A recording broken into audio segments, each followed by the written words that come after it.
D বৃত্তের কেন্দ্র কোণ ডিবিসি সমান সমান কত এবং কোণ ডিসিবি সমান সমান কত।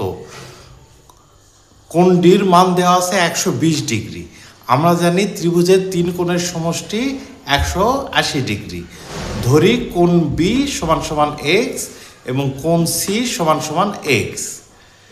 প্রশ্ন মতে 120 ডিগ্রি প্লাস এক্স সমান সমান 180 ডিগ্রি, কারণ ত্রিভুজের তিন কোণের সমষ্টি 180 ডিগ্রি। তাহলে এক্স আর এক্স যোগ করলে 2 কোণ এক্স সমান সমান 180 ডিগ্রি মাইনাস 120 ডিগ্রি সমান সমান 60 ডিগ্রি। তাহলে কোণ এক্সের মান হবে 60/2, তাহলে 30 ডিগ্রি। তাহলে কোণ ডি হলো 120 ডিগ্রি, কোণ সি হলো 30 ডিগ্রি, কোণ বি হলো 30 ডিগ্রি। তাহলে মোট হলো 180 ডিগ্রি।